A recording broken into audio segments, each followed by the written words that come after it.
चलो देखो, अभी जो हम लोग पढ़ रहे थे मनुष्य में पोषण, आगे बढ़ भी गए थे हम लोग, ठीक है। लेकिन अभी देखते हैं कि मनुष्य में पोषण जो होता है ना, वो किस प्रकार से होता है, शॉर्ट टर्म में इसको देख लेते हैं। वैसे अभी पढ़ना तो सारा सब टॉपिक है ही, लेकिन इसको शॉर्ट टर्म में देख लेंगे। सबसे पहले क्या होता है भोजन का अंतर्ग्रहण। मनुष्य में पोषण किस विधि से होता है, ये एक समझने के लिए एक चार्ट है कि मनुष्य में पोषण किस विधि से होता है, पहले कैसे होता है। तो पहले अंतर्ग्रहण होता है। किस चीज का अंतर्ग्रहण? भोजन का। भोजन का अंतर्ग्रहण होने के बाद कौन सी क्रिया होती है? पाचन की क्रिया होती है। क्या होती है? पाचन की क्रिया। पाचन के बाद अवशोषण होता है। किसका? भोजन का। अब भोजन का अवशोषण एग्जैक्टली छोटी आंत में होती है। कहां होती? छोटी आंत में होती है। भोजन का अवशोषण कहां होता? छोटी आंत। अवशोषण के बाद भोजन का स्वांगीकरण होता है। स्वांगीकरण मतलब क्या? भोजन में किसका मिलना? पाचक रस या एंजाइम का मिलना। किसका मिलना? पाचक रस बोल लो या एंजाइम बोल लो, उनका मिलना ही क्या कहलाता है? स्वांगीकरण कहता है। स्वांगीकरण के बाद होता है बहिक्षेपण। बहिक्षेपण मतलब जो हमारा भोजन अपच के रूप में बचा वो बाहर निकलने का काम, तो बहिक्षेपण कहलाता है। एग्जैक्टली मनुष्य में पोषण सबसे पहले अंतर्ग्रहण, अंतर्ग्रहण के बाद पाचन, पाचन के बाद अवशोषण, अवशोषण के बाद स्वांगीकरण। स्वांगीकरण याद रखना, पाचक रस का भोजन में मिलना ही क्या कहलाता है? स्वांगीकरण कहलाता है। उसके बाद आएगा बहिक्षेपण। बहिक्षेपण क्या हो गया? जो हमारा अपच भोजन है उसका बाहर निकलना। बात समझ में आ गया? ये तो हो गया। इसके बाद आता है पाचन तंत्र। पाचन तंत्र क्या होता है? तुम लोग को तो बता रखे पाचन तंत्र, बता रखे कि नहीं दे रखे? अभी हम पाचन तंत्र को इसलिए समझा रहे क्योंकि इससे क्वेश्चन हमारे में आया है। किस प्रकार आया है वो भी देखते हैं। पाचन तंत्र क्या होती? बोलो, पाचन तंत्र क्या होता?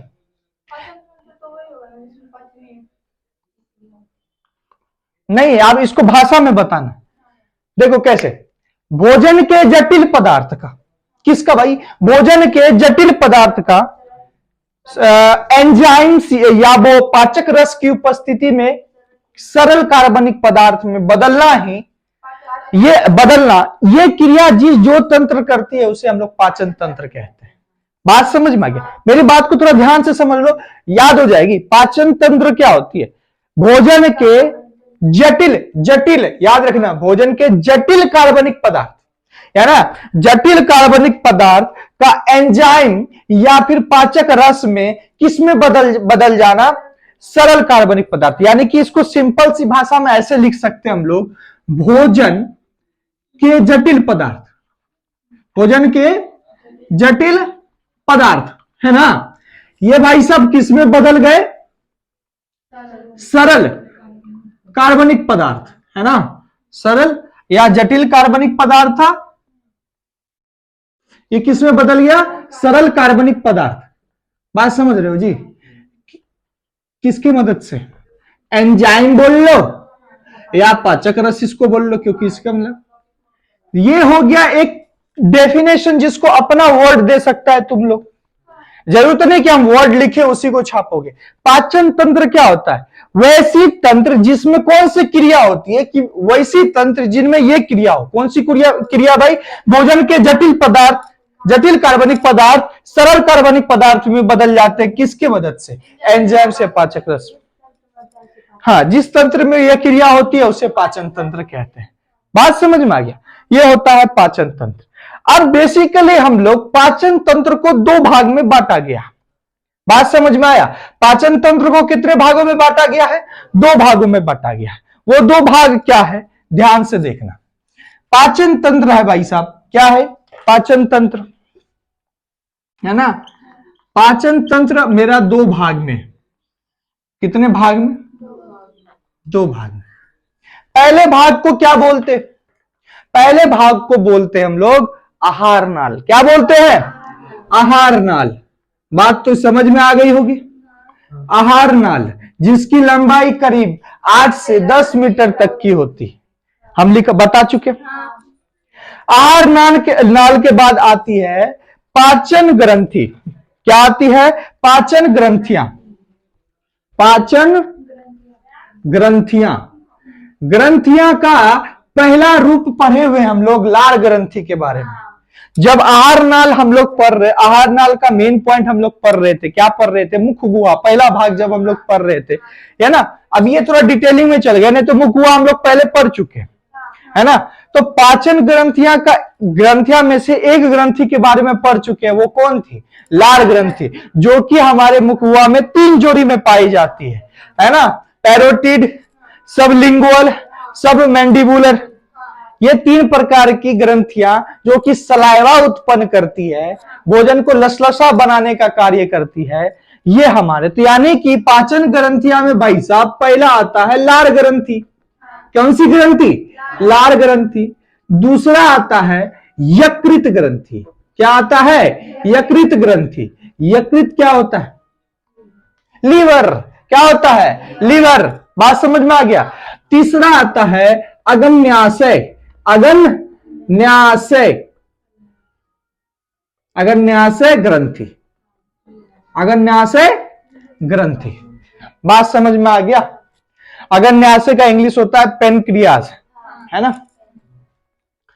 अग्न्याशय ग्रंथि, ये 3 प्रकार का पाचन ग्रंथि है, जो कि क्या उत्पन्न करती है? पाचक नहीं, लार नहीं, पाचक रस। क्या उत्पन्न करती है? पाचक रस, जो कि पाचन की क्रिया में सबसे महत्वपूर्ण कार्य करती है। ये सभी पाचन ग्रंथियां जो कि कैसे रूप में पाई जाती है? लार ग्रंथि, जो हमारे मुख गुहा में पाई जाती है और 3 जोड़ी में पाई जाती है ना। तीनों जोड़ी का नाम बता दिए थे। यकृत ग्रंथि, यकृत ग्रंथि हमारा लीवर के हम उसका ग्रंथि जो था, वो जो पाचक रस निकालती है, उसके बारे में लीवर में जब सेक्शन में जाएंगे तो पढ़ेंगे। उसके बाद अग्न्याशय ग्रंथि, ये सब मिलके क्या उत्पन्न करते हैं भाई साहब? एंजाइम्स। क्या उत्पन्न करते हैं? एंजाइम्स, जिसको हिंदी में हम लोग पाचक रस बोलते हैं, ठीक है। वैसे जूस जो कि पाचन की क्रिया में अपना कार्य निभाते हैं, उस सभी को जूस को हम लोग क्या कहते हैं? पाचक रस बोलो या पाचक जूस बोलो। बात समझ में आ रही है लड़के? अब देखो पहला पॉइंट आहार नाल में आते हैं। आहार नाल का पहला पॉइंट मुख गुहा, बोलो ये सबको पता है, जो कि हम लोग पढ़ भी चुके हैं अच्छे से। मुख गुहा में क्या क्या होते थे? जीभ, जबरे, दांत। 3 चीज, जीभ, जबरे, दांत, है ना। जीभ में क्या मौजूद होती है? स्वाद कलियां, है ना। जबरे क्या होते हैं? ऊपर और निचले जबरे से हमारा क्या घिरा होता है? मुख गुहा। मुख गुहा को बंद करने के लिए 2 मांसल होठ होते हैं, ठीक है। और उसमें मौजूद होते हैं दांत। दांत का हम लोग सभी लेयर पढ़ चुके थे, दांत का सभी लेयर पढ़ चुके थे। दांत के अंदर मौजूद होती है पल्प कैविटी, मज्जा गुहा, उसको कवर किया होता है हमारा कौन? डेंटाइन, जो कि पीले रंग की परत होती है और हड्डी से ज्यादा करी होती है। उसके ऊपर का जो परत होता है इनामेल कहलाता है। उसके मांस, जो मसूरा उसके जड़ को पकड़ा होता है, वो जड़ कहलाता है। जो बॉडी उस दांत का मसूरा से बाहर होता है, ऊपर वाले को शिखर कहते हैं, बीच वाले को ग्रीवा कहते हैं। दांत कितने प्रकार के होते थे? 4 प्रकार के। कतरनक, जिसको इंसाइजर कहते हैं। उसके बाद हमारा आता था भेदक, जिसको हम लोग कैनाइन कहते हैं। उसके बाद आता था अग्र चर्वरनक, जिसको हम लोग क्या कहते थे? प्रीमोलर। चर्वरनक, जिसको हम लोग क्या बोलते थे? मोलर। इन सभी का कार्य भी पढ़ चुके थे। चर्वरनक दोनों प्रकार के, अग्र और चर्वरनक चबाने का काम, कतरनक कुतरने का काम, और भेदक चीरने या फाड़ने का काम। ये पूरा का पूरा मुख गुहा खत्म हो गया था। तो मुख गुहा, आहार नाल में से मुख गुहा तो हम लोग पढ़ चुके हैं। बात समझ में आ गई, है ना। उसके बाद दूसरी कौन आती है? उसके बाद दूसरा आता है ग्रसनी। क्या आता है? ग्रसनी। ग्रसनी के बाद हम लोग अभी पहले ग्रसनी पढ़ेंगे, ठीक है। ग्रसनी के बाद आएगा ग्रास नली, जिसको ग्रासिका नली भी बोलते हैं। ग्रास नली क्या बोलते हैं? ग्रास नली, या जिसको ग्रासिका नली भी बोलते हैं, और इंग्लिश में इसको ओइसोफेगस बोलते हैं। ओइसोफेगस, जिसको सिंपल सी भाषा में फूड पाइप भी बोलते हैं। क्या बोलते हैं? फूड पाइप भी बोलते हैं। हमारा जो होता है ग्रासिका नली। बात समझ में आ गया एक्चुअली। और उसके बाद ग्रासिका नली के बाद क्या होती है? अमाशय। क्या होती है? अमाशय। रीजन आ रहा है जी इसका? अमाशय, अमाशय बोले तो हमारा स्टमक। अमाशय के बाद क्या आती है भाई? 5 नंबर में छोटी आंत। अमाशय के बाद क्या आती है? छोटी आंत आती है ना जी। उसके बाद क्या आती है? बड़ी आंत। बड़ी आंत के बाद क्या आती है? मलद्वार। क्या आती है? मलद्वार, है ना जी। यानी कि भाई साहब हमारा आहार नाल, हमारा पाचन तंत्र दो भाग में बटा हुआ है। पहले भाग को कहते हैं आहार नाल। आहार नाल क्या होता है? आहार नाल हमारे मुख गुहा से लेके मल द्वार तक फैली होती है। मुख गुहा से लेके मल द्वार तक फैली होती है। देखो मुख गुहा से लेके मल द्वार है ना, जिसकी लंबाई यहां से लेके यहां तक करीब 8 से 10 मीटर की होती है। बात समझ में आ गई? करीब 8 से 10 मीटर तक की होती है। दूसरी पार्ट जो आती है इसकी पाचन ग्रंथियां। पाचन ग्रंथियां हमारे शरीर में 3 प्रकार की होती है। पहली लार ग्रंथि, दूसरी यकृत ग्रंथि, तीसरी अग्न्याशय ग्रंथि। बात समझ में आया? अग्न्याशय, लार ग्रंथि हम लोग पढ़ चुके, जो कि मुख गुहा में मौजूद होती है, 3 जोड़ी में पाई जाती है। ठीक है, यकृत ग्रंथि, अग्न्याशय ग्रंथि के बारे में पढ़ेंगे। बात समझ में आ रही है? इसमें से हम लोग मुख गुहा को पढ़ चुके हैं। ठीक है, इसमें से सब पढ़े ना मुख गुहा के दिन, तो मुख गुहा हम लोग कंप्लीट कर चुके हैं। आज का जो टॉपिक होगा वो क्या होगा? ग्रसनी। क्या होगा? चले? हाँ बोलो। ये लिखोगे? लिखोगे तो लिख लो।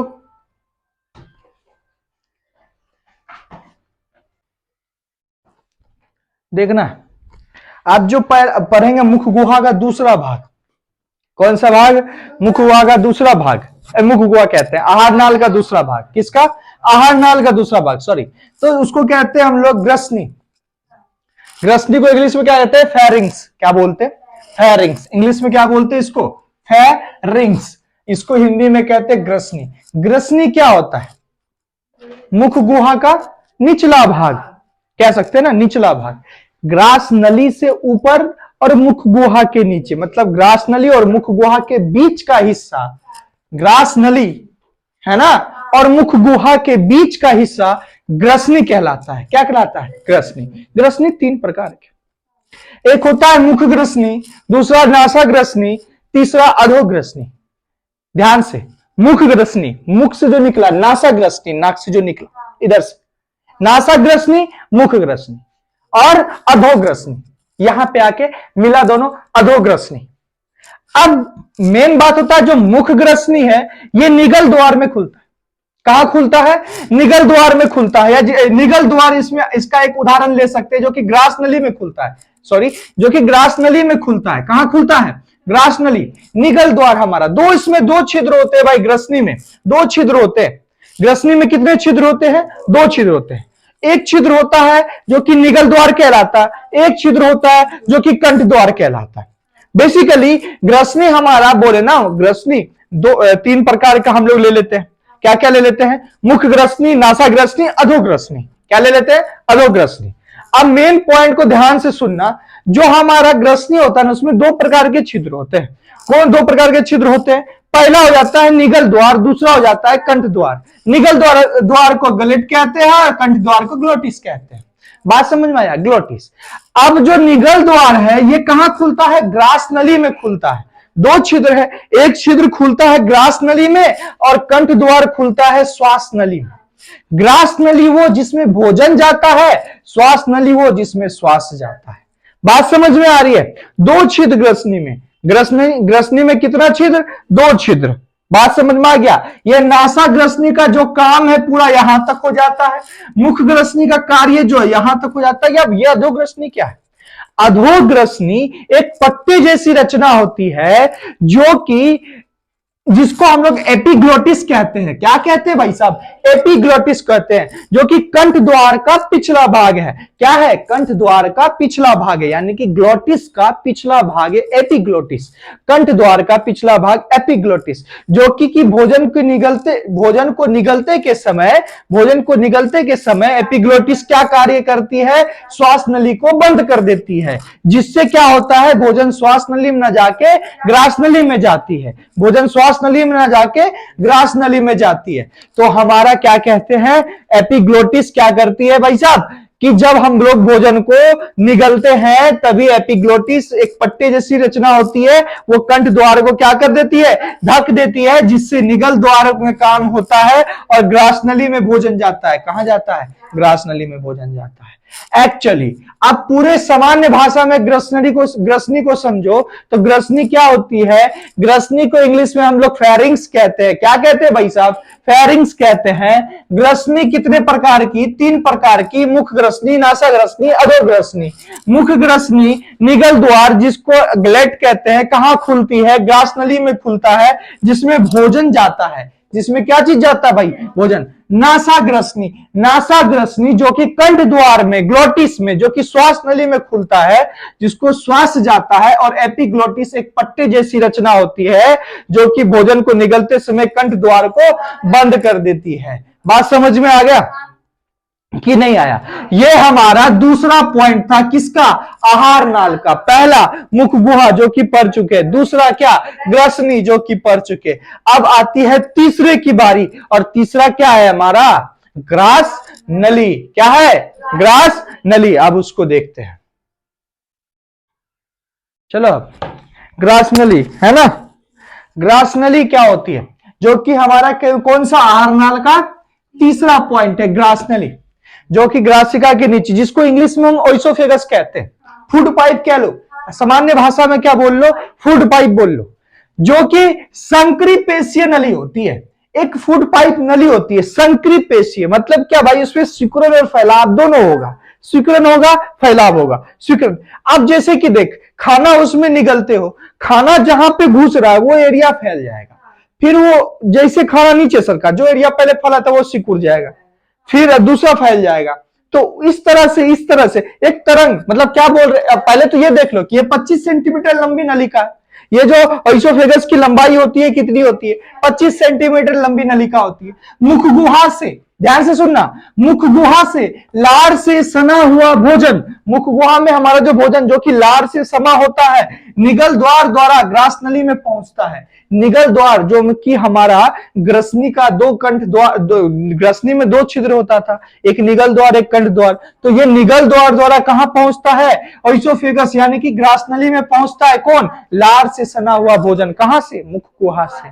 भोजन के नीचे सरकने की वजह से तरंग की तरह सकुंचन या सिकुड़न तथा फैलाव शुरू होता है, जिसे क्रमाकुंचन यानी कि पेरिस्टालिसिस कहते हैं। मेरी बात को ध्यान से सुनना। जब हम भोजन को अंदर ग्रहण करते हैं, भोजन को अंदर ग्रहण करते हैं, एक डायग्राम बना होगा जो कि, ध्यान से सुनना, जो डायग्राम है हमारा ये इस प्रकार से, मान लो ये क्या है? ओइसोफेगस है। क्या है? ओइसोफेगस का मतलब डायग्राम अभी हम बना रहे हैं, मेरी बात ध्यान से देखना, ठीक है? ओइसोफेगस है भाई साहब। इसमें एक आंतरिक लेयर बना दो ऐसा, ठीक है? नहीं भाई रुक जाओ, इस प्रकार से।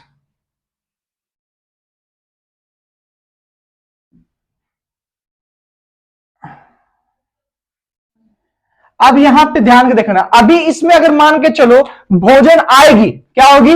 भोजन आएगी, है ना? सॉरी, ये एक्चुअली कर्माकुंचन दिखाना है ना हमको, हमें कर्माकुंचन दिखाना है, तो इस प्रकार से दिखाओ, इस प्रकार से, ठीक है? इस प्रकार से दिखाओ। एक्चुअली क्या हुआ कि जहां पे हमारा भोजन स्थित है, क्या स्थित है भाई साहब? भोजन स्थित है, वहां पे हमारा क्या है? फैलाव है। क्या है? फैलाव है ना? ये मान लो क्या है? खाद्य पदार्थ। यहां पे भोजन नहीं है, सिकुड़न, फिर यहाँ पे खाद्य पदार्थ यहां। तो जैसे क्या हो रहा है कि भोजन नीचे सरकेगा, ये सिकुड़न हो जाएगा, ये फैलाव हो जाएगा, होगा ना? ये तरंग की तरह आ रही है, ऐसे ऐसे, है ना? तरंग की तरह आ रही है। तो भोजन के नीचे सरकने की वजह से तरंग की तरह सकुंचन या सिकुड़न तथा फैलाव शुरू होता है, जिसे कर्माकुंचन यानी कि पेरिस्टालिसिस कहते हैं। और जिस गति से ये आती है उस गति को कर्माकुंचन गति कहते हैं। ठीक है, बात समझ में आ रहा है? भोजन के नीचे सरकने की वजह से तरंग की तरह सकुंचन या सिकुड़न कह लो, फैलाव शुरू होता है, जिसे कर्माकुंचन भोजन कहते हैं, इंग्लिश में पेरिस्टालिसिस कहते हैं। इसी को भाई हम लोग, ये पूरा का पूरा हमारा ग्रास नली होता है ओइसोफेगस, जो कि संकरी पेशीय नली होती है।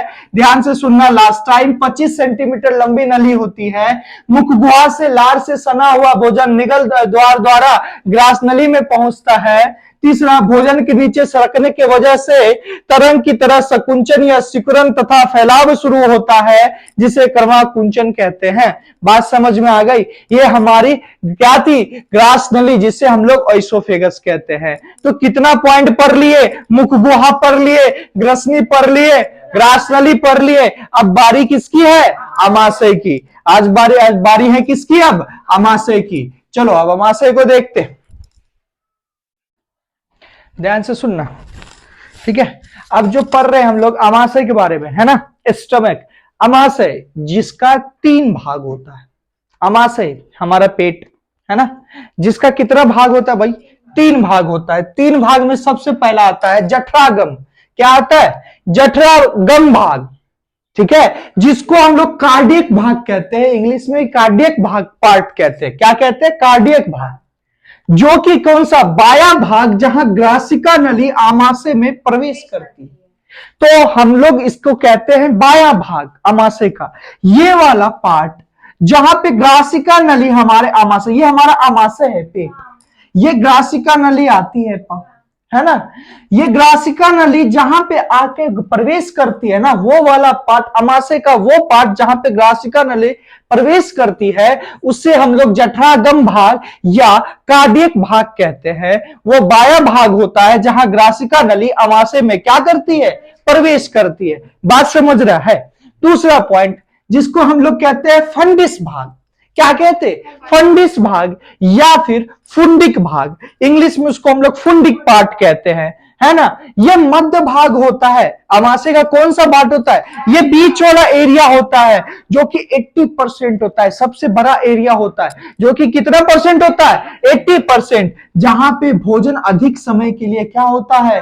ठहरता है। जहां पे भोजन अधिक समय के लिए क्या होता है? ठहरता है। लगभग 3-4 घंटे के आसपास भोजन ठहरता है। बात समझ में आ गई?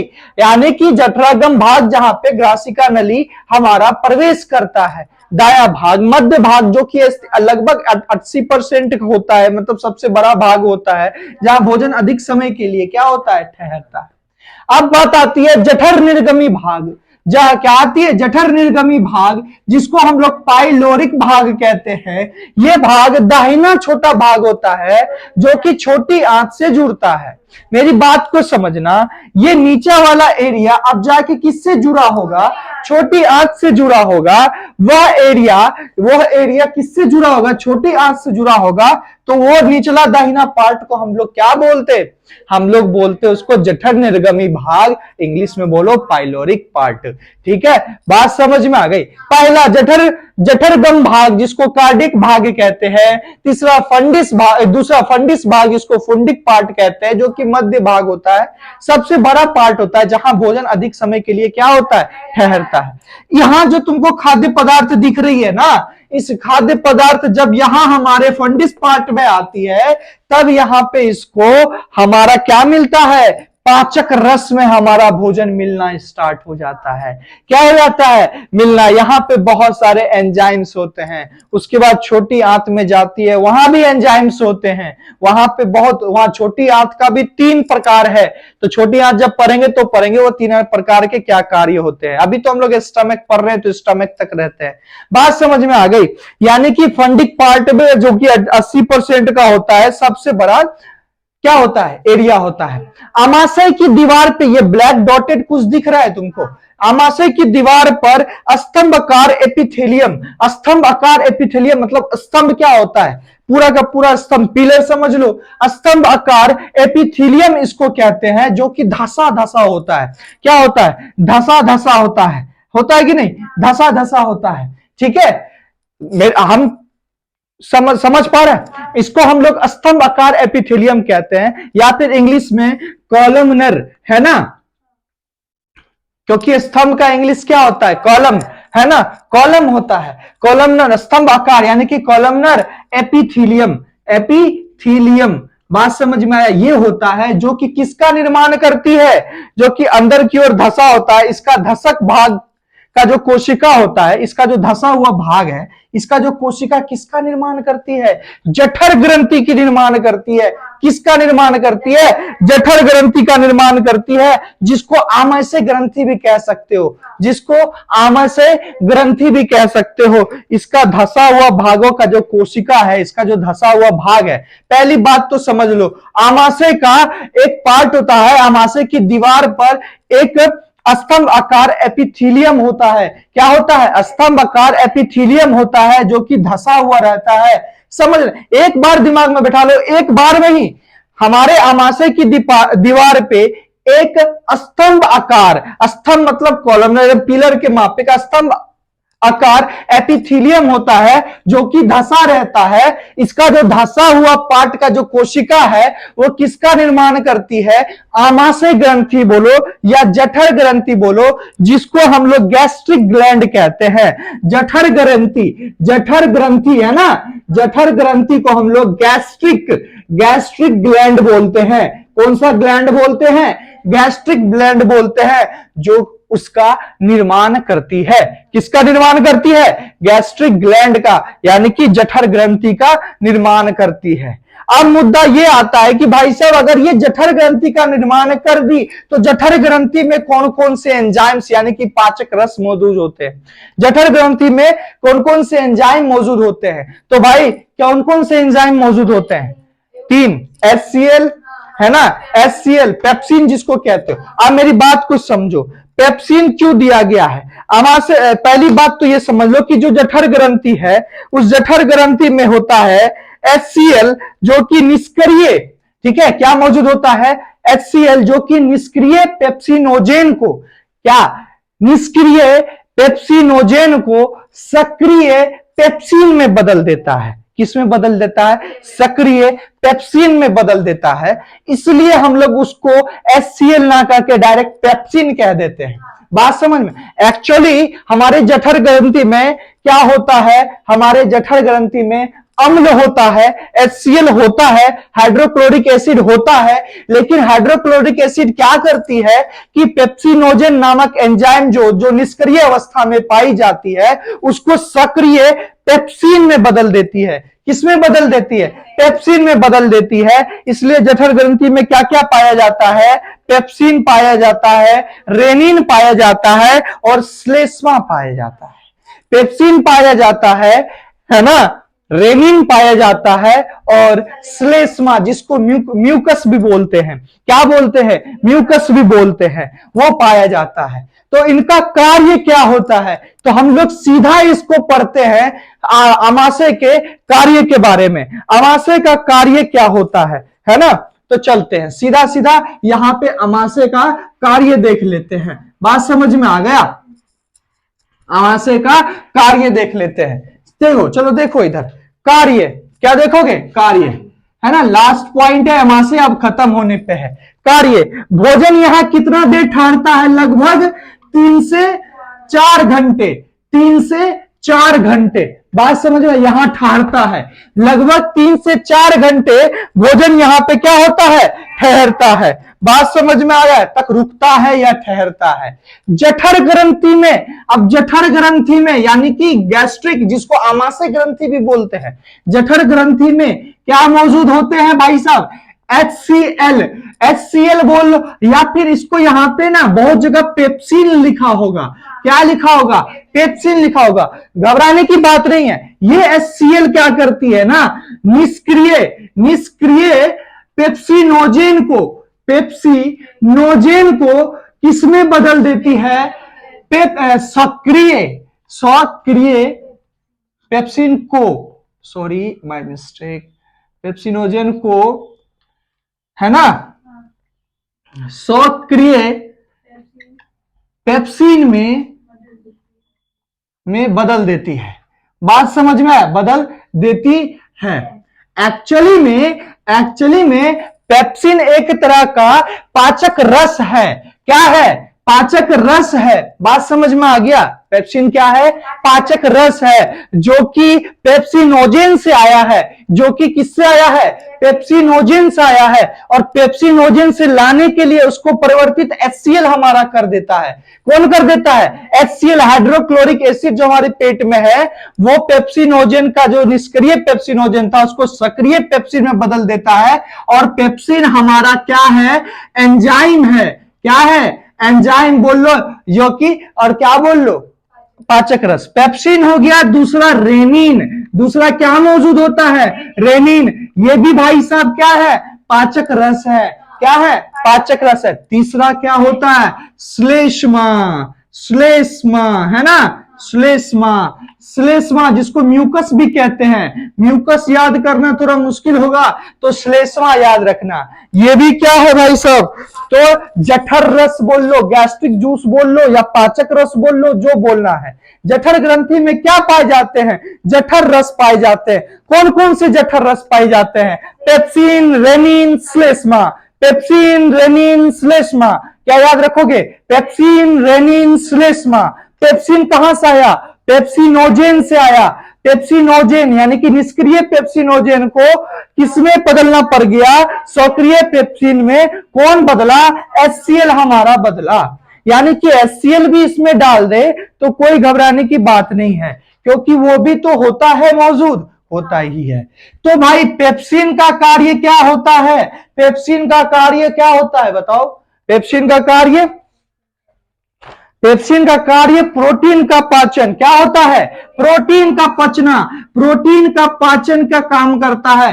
प्रोटीन का पाचन, समझ में आया। ये किसका पाचन करता है भाई साहब, ये अगर पाचक रस है, ये अगर पाचक रस है, जठर रस है, तो ये किसका पचने का काम करता है, प्रोटीन का पचने का काम करता है। रेनिन हमारा दूध का पचना, दूध को पचाने का काम कौन करता है, रेनिन। दूध का पाचन, दूध का पाचन कौन करता है, रेनिन करता है। बात समझ में आ रही है भाई। पेप्सिन प्रोटीन का पाचन, प याद रखना, पेप्सिन प्रोटीन, रेनिन दूध, रेनिन दूध, पेप्सिन प्रोटीन, पेप्सिन प्रोटीन का पाचन, रेनिन दूध का पाचन। श्लेष्मा, श्लेष्मा क्या करती है, आमाशय की दीवार पे एक रक्षात्मक आवरण तैयार करती है। सीधी सी बात है, ये रक्षा करती है आमाशय की दीवार पर, आमाशय की दीवार पर, आमाशय की दीवार पर, बाउंड्री दिख रहा है ना, दीवार पर क्या करता है, रक्षात्मक आवरण तैयार करती है, रक्षात्मक आवरण तैयार करती है, आवरण तैयार करती है। ये तो बात समझ में आ गई। क्या आ गई, यानी कि हमारे पेट का कार्य क्या क्या है, क्या क्या है, बात समझ में आ गया। हमारे पेट का कार्य क्या क्या है। तो भाई साहब सीधी सी बात है, समझ लो स्टमक आमाशय हमारा कार्य लगभग, इसमें भोजन लगभग 3 से 4 घंटे तक रुकते हैं। दूसरा, इसमें जो मौजूद होती है जठर ग्रंथि, जो कि कौन निर्माण करते हैं, इसमें पेट के आमाशय के दीवार पे एक स्तंभ आकार एपिथेलियम मौजूद होता है, एपिथेलियम मौजूद होता है, जो कि कैसा होता है, धसा होता है। इसका जो धसा हुआ भाग है उसका कोशिका जठर ग्रंथि का निर्माण करती है, जिसको आमाशय ग्रंथि भी कहते हैं, इंग्लिश में गैस्ट्रिक ग्लैंड कहते हैं। आमाशय या जठर ग्रंथि का निर्माण करती है। उस जठर ग्रंथि में मौजूद होते हैं पेप्सिन, रेनिन और श्लेष्मा, पेप्सिन, रेनिन और श्लेष्मा। पेप्सिन का तैयार होता है HCl द्वारा, यानी कि निष्क्रिय पेप्सिनोजेन को, जो कि एक एंजाइम होते हैं। क्या होते हैं, एक एंजाइम होते हैं, एंजाइम मतलब पाचक रस होते हैं, निष्क्रिय अवस्था से सक्रिय अवस्था में लाया जाता है। सक्रिय अवस्था में आने के बाद उसका नाम पड़ जाता है पेप्सिन, जो कि अवस्था को कौन बदलता है, हमारा HCl बदलता है। तो भाई इन सब का कार्य अलग अलग है। पेप्सिन प्रोटीन का पाचन करता है, रेनिन दूध का पाचन करता है, और श्लेष्मा रक्षा का कार्य करती है, यानी कि आमाशय की दीवार पे रक्षात्मक आवरण का तैयार करती है। बात समझ में आ गया, बात समझ में आ गया। तो एक क्वेश्चन जो बराबर पूछा गया है एग्जाम में, हमेशा पूछा गया है, और ये मोस्ट VVI क्वेश्चंस हैं। बात समझ में आ गया, बहुत ज्यादा बार पूछा गया है, आमाशय से रिलेटेड ही क्वेश्चंस है। बहुत ज्यादा बार पूछा गया है। वो क्वेश्चन क्या है, वो क्वेश्चन को थोड़ा ध्यान देना। वो क्वेश्चन ये है कि हमारे आमाशय में, है ना, आमाशय में अम्ल का क्या कार्य है। क्वेश्चन क्या है, आमाशय में अम्ल क्या कार्य करती है। क्या ले सकते हैं, क्या कार्य, सॉरी, क्या कार्य, है ना, क्या कार्य करती है, ये लिख सकते हैं ना।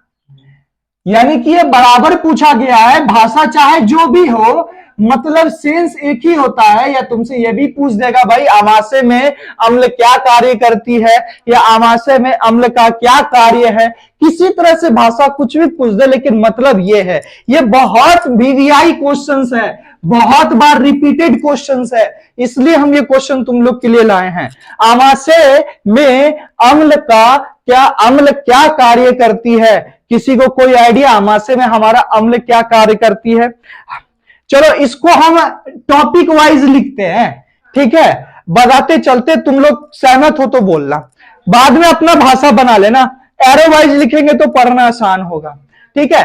पहला पॉइंट क्या हो सकता है, बताओ कोई गेस। हमारे आमाशय में HCl उपस्थित होता है ना। हमारे आमाशय में क्या उपस्थित होता है, अम्ल का बात बोला भाई, अम्ल को मेंशन करना होगा ना, कौन सा अम्ल। हमारे आमाशय में HCl अम्ल मौजूद होता है। कौन सा अम्ल भाई, HCl अम्ल मौजूद होता है, पहला, है ना। बाद में इसको लैंग्वेज में बदल लेना, कोई दिक्कत नहीं है। दूसरी बात, यह अम्ल आमाशय में अम्लीय माध्यम का निर्माण करता है। यह अम्ल आमाशय में, है ना, यह अम्ल आमाशय में अम्लीय माध्यम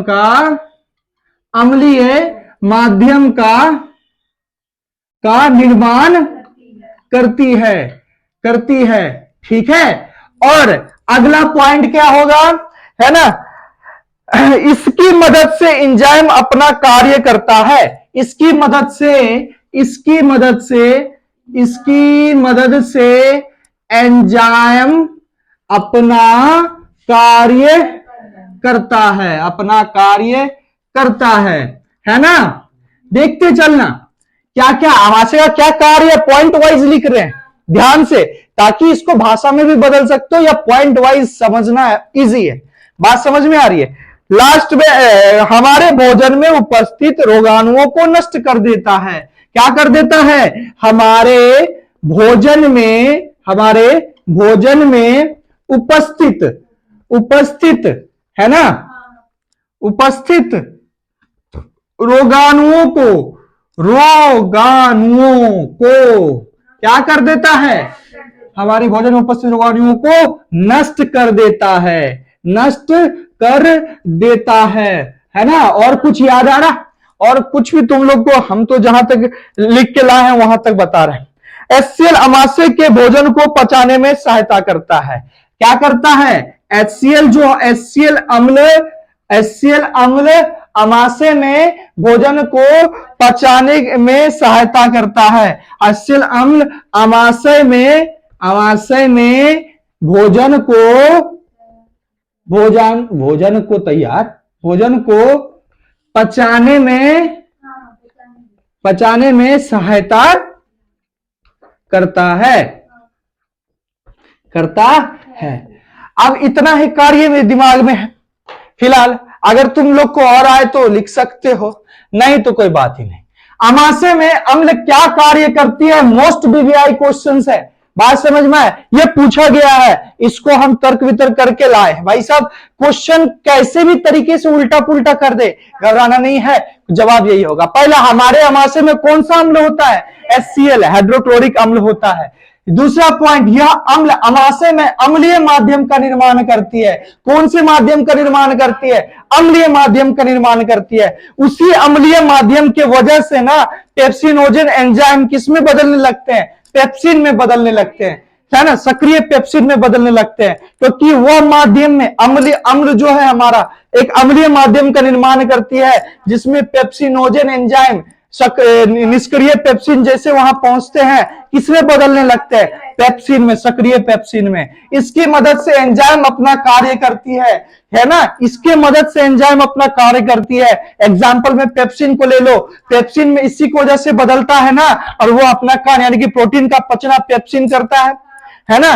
तीसरा है ना, चौथा, हमारे भोजन में उपस्थित रोगाणुओं को नष्ट कर देता है। ये अम्लीय होता है। जैसे ये अम्लीय माध्यम में हमारा भोजन जाता है, कौन से माध्यम में भाई साहब, अम्लीय माध्यम में जब हमारा भोजन जाता है, वहां मौजूद अम्ल के वजह से वहां पे उस भोजन के रोगाणुओं, जो भी उसमें जो भी रोगाणु है, जो भी मतलब उल्टा सीधा चीज है उसमें, वो क्या हो जाता है, नष्ट हो जाता है। सबसे लास्ट पॉइंट और बेसिक पॉइंट, HCl अम्ल आमाशय में भोजन को पचाने में सहायता करती है। सबसे बेसिक पॉइंट सबको आता होगा, मतलब पहला जवाब तुम लोग का यही होगा, है ना।